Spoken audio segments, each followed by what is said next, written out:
আজ জামাই ষষ্ঠী উপলক্ষে সকাল সকাল আমরা এসেছিলাম মাছের বাজারে মাছ কেনার জন্যে। তো মাছের বাজারে খুবই সকালে এসেছিলাম, তো সব দোকানদার বসে। কত করে ওটা? আর দেখতে পাচ্ছেন আপনারা, আমরা নিয়েছিলাম পাবদা, চিংড়ি আর ইলিশ মাছ। তো ইলিশ নেওয়ার আমাদের পরিকল্পনা ছিল না, আমাদের কাতলা নেওয়ার পরিকল্পনা ছিল।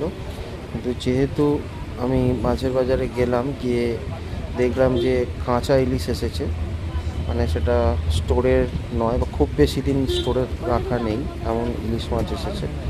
তো সেহেতু আমরা প্ল্যান করলাম যে না, আমরা কাতলা নেব না, তো আমরা ইলিশ নেব।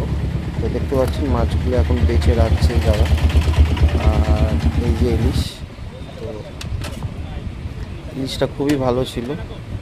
এটা অরিজিনাল আছে দাদা? যখন পরিষ্কার করছিলাম আমি দাদাকে জিজ্ঞাসা করছিলাম যে মাছটা ভালো তো। তো সত্যি মাছটা খুবই ভালো ছিল, শুধু এটা না, চিংড়ি এবং পাবদাও খুব ভালো মাছ ছিল। তো দেখুন আপনারা, না, আমার মাছটা ভালো লাগলো বলে জামাই ষষ্ঠী উপলক্ষে দামটাও অনেক বেশি ছিল। লোটে এই পমপ্লেট এখানে প্রায় 800 টাকা কেজি বলছিল, তো আমরা পমপ্লেট নিইনি। আর পমপ্লেট সাইজও খুব একটা ভালো ছিল না, ছোট সাইজ ছিল। তো আমরা পমপ্লেট নিইনি, তাহলে পমপ্লেট যদি বড় থাকতো আমাদের নেওয়ার ইচ্ছে ছিল। এইভাবেই আমরা জামাই ষষ্ঠীতে, এবারে আমরা জামাই ষষ্ঠীতে প্ল্যান করেছিলাম যে কোনো মাংস করব না। ডিমটি তো হবে না। আমি এবং আমার ওয়াইফ দুজনেই আমরা সকাল সকাল এসেছিলাম মাছের বাজারে মাছ কেনার জন্য।